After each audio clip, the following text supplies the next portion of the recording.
Okay. Welcome back to Nick Lenz Comic Corner Classic, less known classics. This is episode number 2257 and Doubleshot number 2151. Basically, we have the second volume for the Ant-Man Giant Man Epic Collection. We also have volume 9 for Thor. For Ant-Man Giant Man volume 2, we have Ant-Man No More. Yeah, pretty much in the way this covers like all the rest of the spotlight appearances for this character plus two others from the period of 1964 to 1979. So yeah, we have a 15-year period here. And these are your comics. We have Tales to Astonish, 689. Marvel Feature, 4 through 10. Power Man, 24 to 25. Black Goliath, 1 through 5. Yeah, it's a short-lived series. I'll get to that. Champions, 11 to 13. Marvel Premiere, 47 to 48. And material from Iron Man, number 44. Your writers for this book are the following: Stan Lee, Mike Frederick, Chris Claremont, Bill Mantlo, Roy Thomas, Al Hartley, Leon Lazarus, Tony Isabella, Dave Michelini. Your artists are Herb Trample, P. Craig Russell, George Costa, John Byrne, Steve Ditko, Dick Ayers, Joe Orlando, Carl Beckles, Bob Powell, Russ Audrew, Jim Starlin, Ron Wilson. Met this guy, real nice guy to be a person. Rick Butler and Keith Pollard. The front cover, that's Bob Layton's cover. Yeah. Well, that's because one of our premiere covers. The back cover, which is Rick Butler and Frank Gusa. Now, pretty much in the way we start with the rest. Now, here's the thing. 689 are very short stories. Like about 10 pages apiece. Yeah, the reason for that is pure and simple. Become a split book. Yep, so they're able to pretty much collect the entire feature of this entire book. No problem.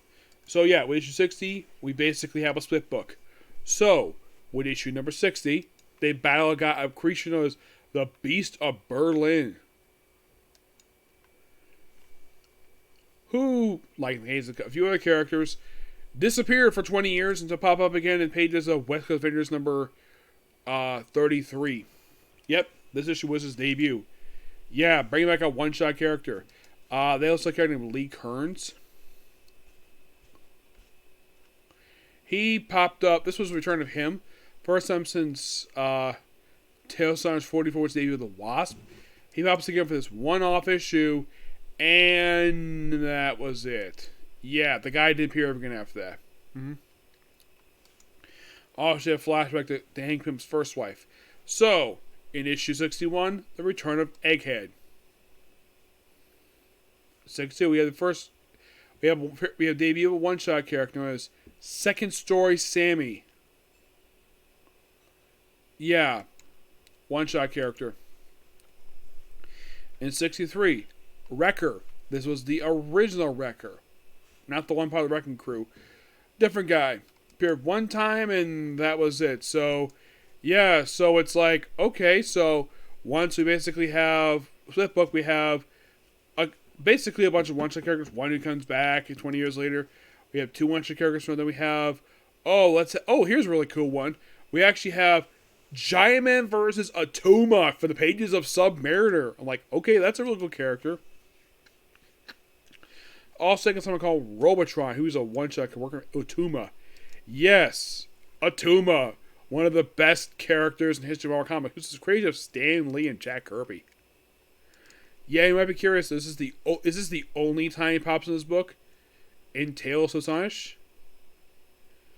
He pops up issue 66 and pops up for 88 to 91. So he pops a few times. Like, he fights Giant Man a couple times, and another time he fights Hulk.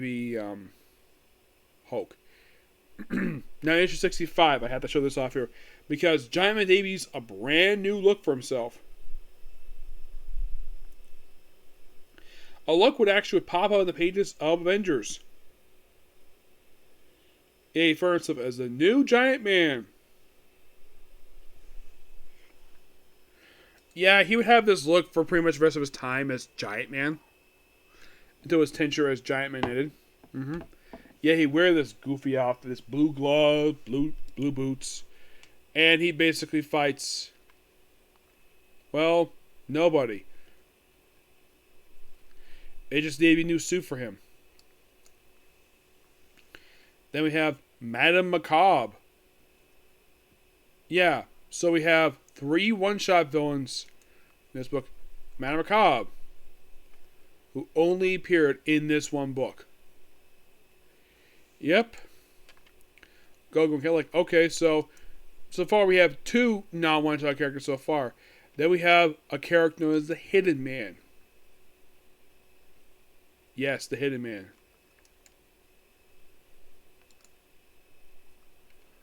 Who actually briefly appeared in their story.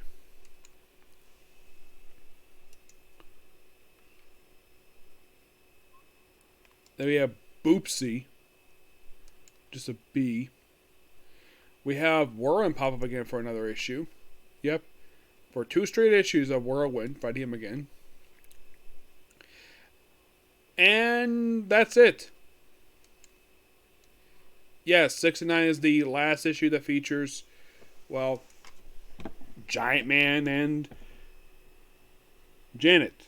Well, the reason, I think, because basically they went back to become a regular character in the pages of Avengers for the next decade. Yeah, so basically, issue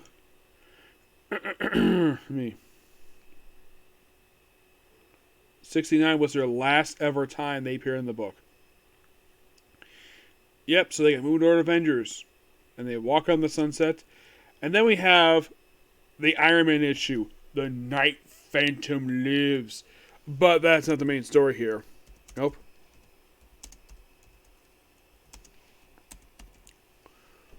Yeah. This issue here has a Becca feature in the book known as Armageddon Avenue A. By the way, Hank Pym had previously appeared in Avengers 93, which he returned being Ant-Man for some reason. Do not know why. He just did.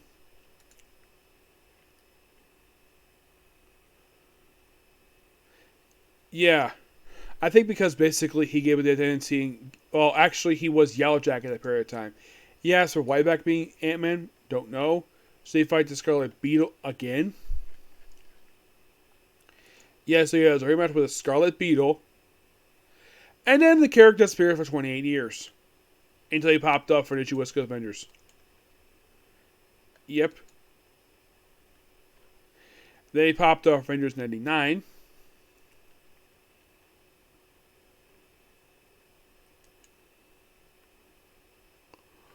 Yep. Now, in this issue here on the Armageddon Avenue A, he fights the Porcupine again. It's a very brief comic, and then it leads into Marvel Feature number 4. Now, here's the thing. I've already discussed the first 3 issues already. And I kind of had discussed issues 11 and 12, which 11 and 12 were basically, like, just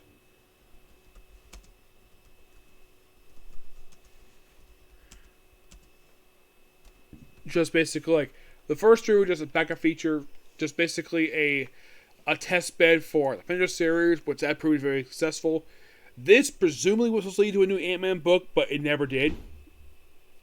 And this, shockingly, was the last ever Ant-Man solo feature. Well, Hank Pym anyways. Until recently. Yeah. With the exception of guest appearance when he's Yellow Jacket, yeah, this was actually the last time he was Ant-Man. So,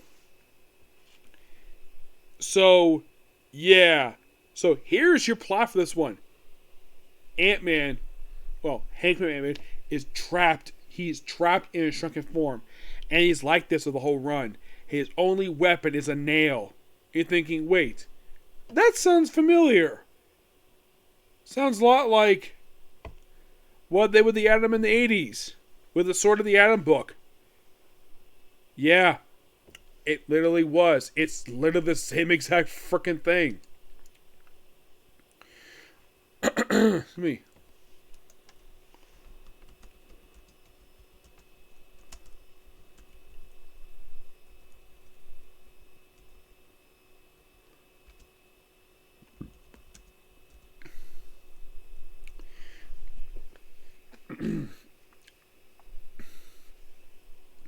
Now that came out in 1983. This book was released in 1972, roughly a decade prior to this. Yes. Mm-hmm.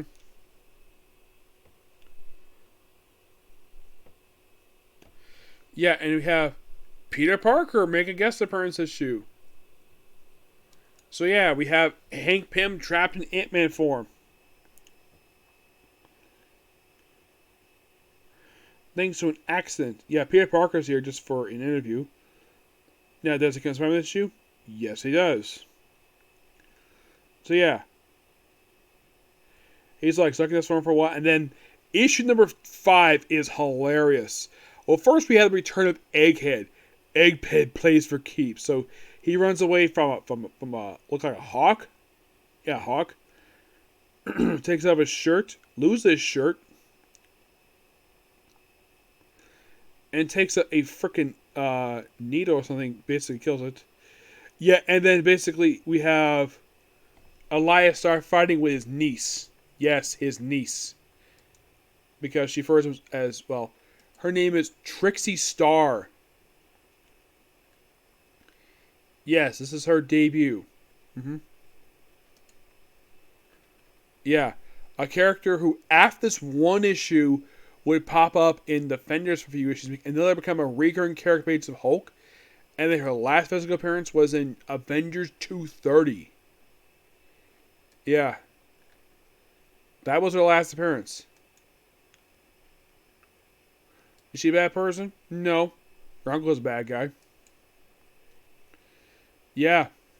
And this is so funny. I had to bring this up here. So, it's Egghead.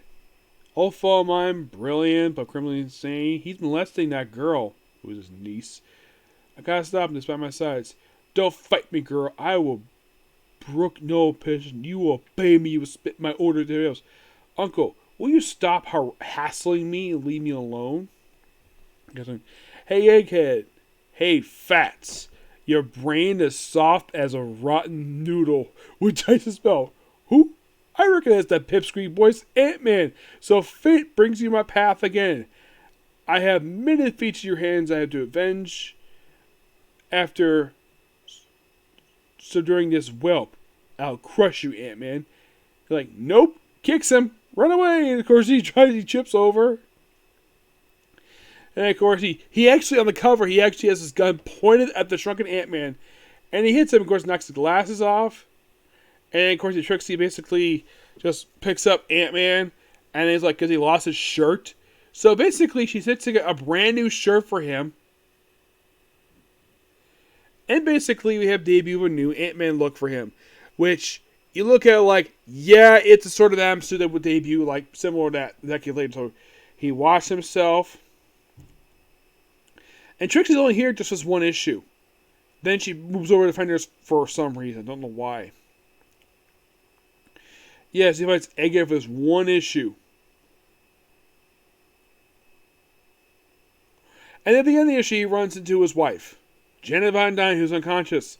And he has a rematch with Whirlwind. I think this is the issue where he comes with Whirlwind for the first time.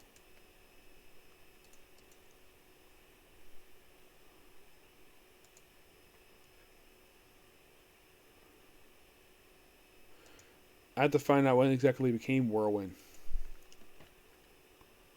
I became Whirlwind in Avengers 46, so just prior to this one. So like, okay, so he fights Egghead. So he gets trapped in issue 4. Issue 5 he fights Egghead, and now he fights Whirlwind. Like, okay, interesting.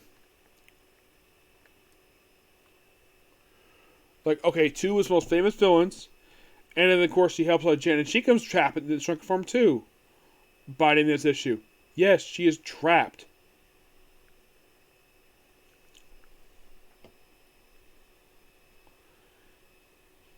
Yep.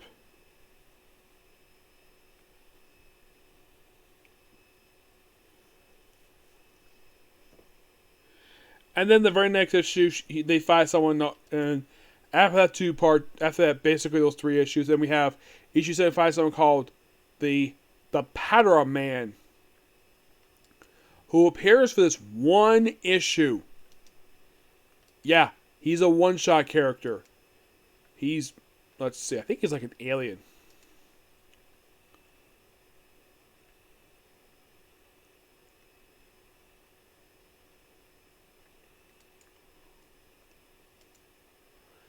He fights him for this one issue.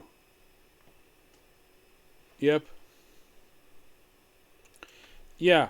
It's a very interesting issue. At least getting handed the fact they did something original with this book. Like, we start the plot for issue 4, fight 2 straight recurring villains, and then, oh yeah, fight this robot, which Egghead is here. Actually, a scientist is here.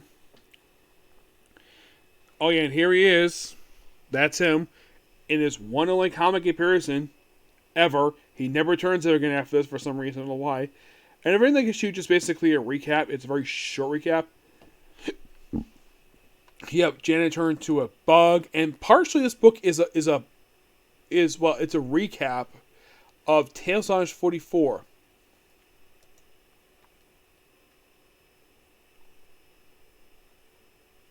Yeah, and the whole plot of this one is like, oh, it only lasts for just a few pages. Like 1, 2, 3, 4 pages. It's really true because most of it just recap of that book. And then basically the very next issue he fights a cat. Yeah, Ant-Man fights a cat in the very next issue. Yes, a freaking cat. Of course, in this issue is guest appearance by Bill Foster.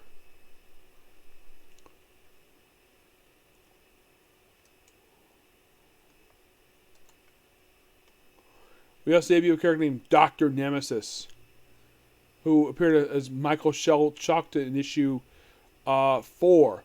This is only issue number 9. This is the penultimate story for this feature. Yeah, he appears in issue in the following story, and then he pops up in Micronauts, and he becomes like a recurring villain in someone's feature. Mark Comic Presents. It was in. Oh, he becomes a recurring villain for Bill Foster. Yeah, I'm not sure why they include his feature in this book. I'm not sure why. So, maybe they made them Eplex. Who knows? So, yeah. So, fights mutated. Of course, he gets cured. Yeah, Bill Foster. Wondering what the heck he is. Iron Man is wondering that too. And then, of course, she gets cured. And then we wrap up, basically, this feature with issue 10. So, basically, the man started this all. And it gets wrapped up by the end of this story here. And they wrap this feature, no problem. And you might be curious, though. Okay, since they wrapped up this feature with issue number 10...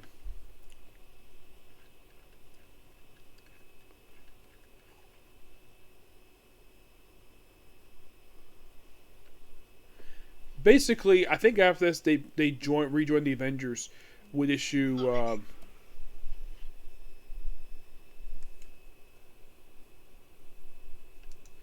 Let's see. I think that.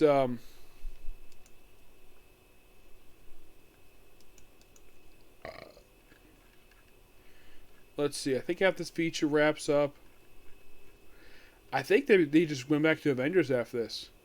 No, they went to Captain America. He went Captain America, Captain Marvel. Took a bit of time, but he did finally return to the pages of Avengers. But yeah, that's what he basically would do right after this one. Mm-hmm. Yeah, that's what he majorly would do. And then we have Luke Cage, Power Man. We have Bill Foster become freaking Black Goliath in this issue. Yeah, it's basically a two-parter. This is Tony Bisbell issue. This is where Tony Bisbell comes in. Yeah, this whole point of this two-parter, we have Luke Cage on his date with his girlfriend, Clarence Temple. And he runs into Bill Foster, her ex-husband. Yeah, and he gets to fight with him over her. And then they get tied up with a circus of crime. And then, like, right after this two-part story, get this, Bill Foster gets his own solo book. Yeah. They're like, okay, so Bill Foster.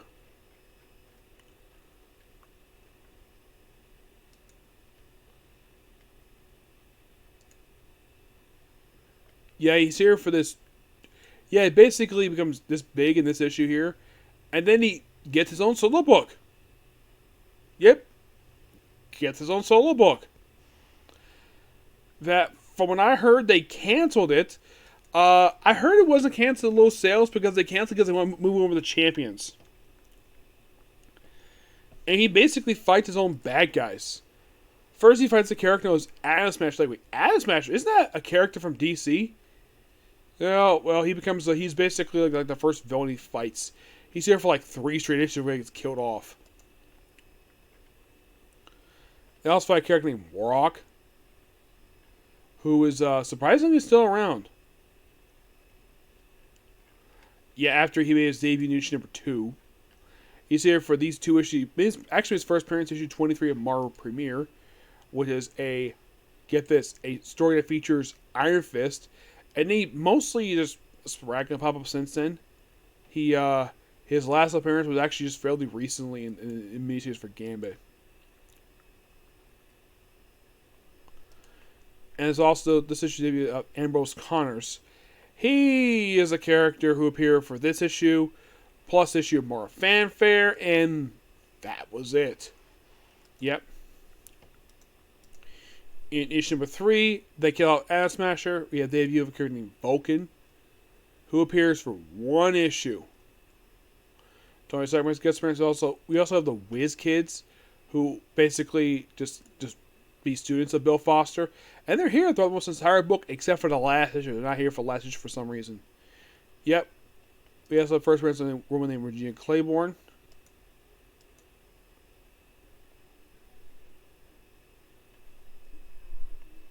Who's here for this issue, and then 2 issues of Champions, and that was it. And the book wraps up with issue number 5. Yep. With issue number 5. Yep. And then they have his, like, right after this 5-issue run, which actually wasn't that bad. No, it wasn't. I'm a little surprised the book ended when it did. Now, it wasn't canceled. Oh, by the way, issue 4. Yeah, this is quite interesting. He fights Stiltman. Issue 4, which is awesome.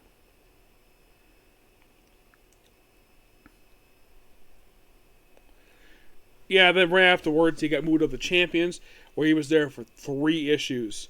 Yep, he appears for issues 11 to 13 of Champions. Excuse me. So, he's here as just a guest star for 3 issues. My only guess is the reason why they included this feature, these 3 issues of Champions, despite the fact that it's not necessarily like a... How should I put this? It is not a feature book per se. It's just the next book he appears in. Yeah, he basically is here for these 3 issues. He's basically their scientific advisor. Yeah, that's what his role is. I had heard there was also plans to make a regular character in the book when the book was going to continue. But no, the book got canceled after only just like 17 issues.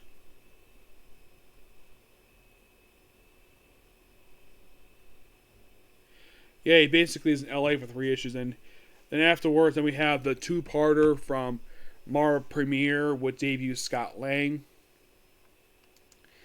And that's pretty much it. Yeah, it's quite something that we ended there. I don't know if they're going to do another one. Do I think they should do another one? You would think yes. I think that's a good idea. I mean, they could basically include, like, you can include more stuff with Bill Foster because he's more active than Scott Lang is. You can basically include more stuff from him. No, we have to stop at Champions because we have to basically include Scott Lang's debut. Like, you could include basically his time in Marvel 2-in-1 in this book. Maybe his feature from Marvel Presents, which basically was a 6-parter. Yeah, he appeared in this book.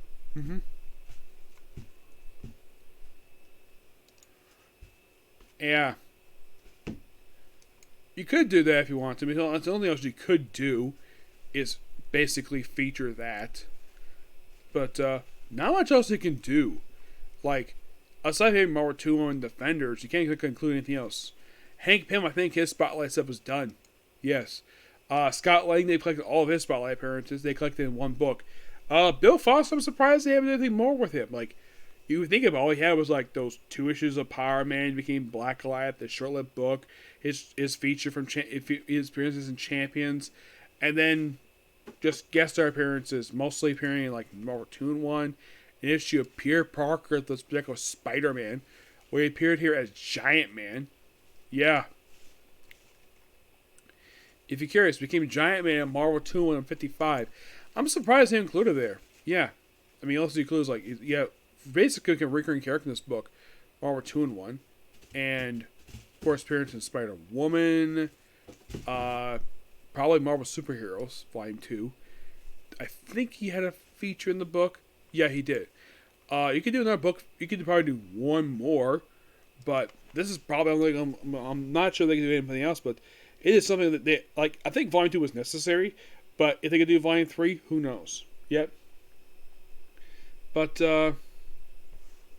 I give this book here a 9.5. Basically, a 10 out of 10. Just really good here.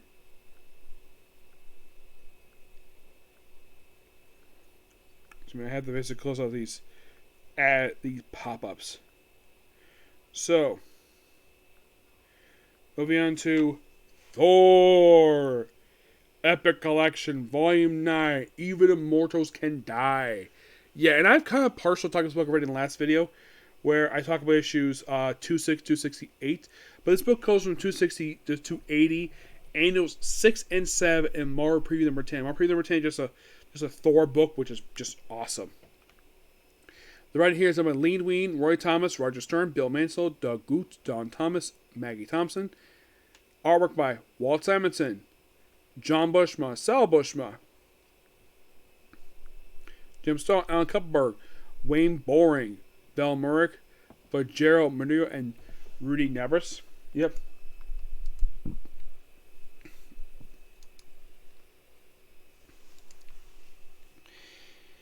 Yeah, so after the whole 268 thing, and with 269, he fights Stiltman and this organization Faust. Yeah, they pop up again. They actually, they get killed off 2 issues later. He also fights frickin' Battlestar. Yes, Battlestar pops in this book. Well, Blastar. Yeah, he pops up for a few issues. Yeah, you're thinking, Blastar? He's a Fantastic Four villain. Yes. Yeah, he had previously appeared in an issue of Captain Marvel. He appeared from issues 268 to 271. Yeah. Actually, I was issued for 270. Yep. And then we have 272, The Day Thunder Failed. Yeah, we have debuted some other minor villains. We have Midgard Severn here. Yeah, then we have the debut of this character named Red. Always was Red Narville, a guy who once claimed to be Thor. Yep. He's a Roy Thomas character. He's basically the first of the bogus Thors. There's also a guy named Joey. He appears for a hand appearance as Heimer. Yeah, here's the thing about Red. Red basically thinks he's the real Thor because he got red hair, because it's based on mythology Thor. And also he tries to seduce Lady Sif, despite the fact she's in love with the actual Thor. Yeah, Red is actually a very heavily recurring character in the pages of this book. Yeah. So at one point they have him die to take a place as the real Thor because of Ragnarok. He's here from 273, 278. He pops again for 2 more issues and he's done at this point. Yep.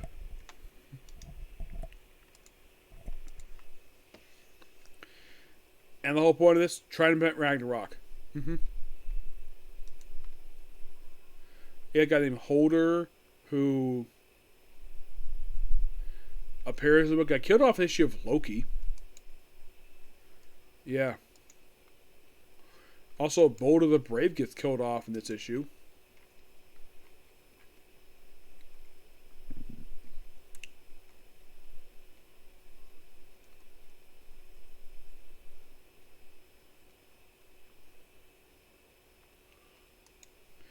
Yeah, he's supposed to get set up for 274, but he comes back. Don't worry. Yep. Fights Loki again in issue number 275. In 276, they kill off Joy Barnett.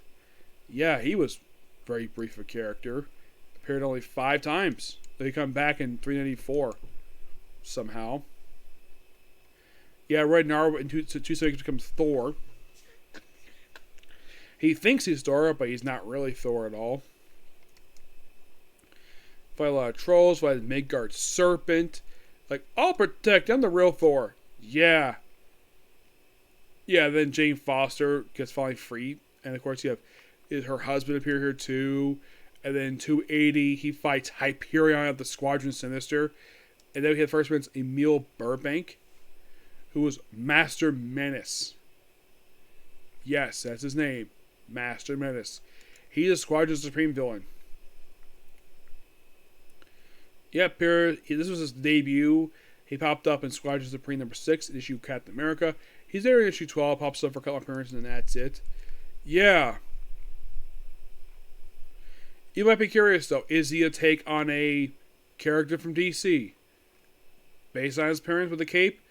He's more like a ripoff of basically Captain America, basically Magneto, based on his look. But normally they would base characters off of DC, but not really. But this case, nope. But in the case of the annuals, and number 6, excuse me.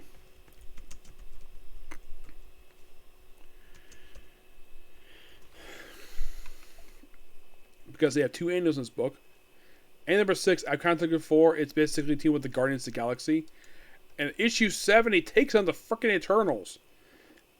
Because also the thing in the book about basically with the judgment, the Eternal Judgment, and really fun annual, which leads into a feature in the book. Yes, a feature where they briefly appear for a brief period of time. Yep. But yeah, not much to say with these 2 trades here. They're both really good. I give Ant-Man / Giant Man Volume 2, Epic Collection Volume 2, I give that a 9. Basically, I give that a 10 out of 10. This one I would give also a 10 because I thought it was really fun. Yeah, so that's going to be pretty much it. Particularly if you would have time more, but it's almost 11 o'clock. So I have one more comic corner I'll save for tomorrow. And you might be curious, though, if any of the videos coming tomorrow. Maybe Doctor Who. I'm hoping to work on Doctor Who tomorrow. Okay, next video. Bye.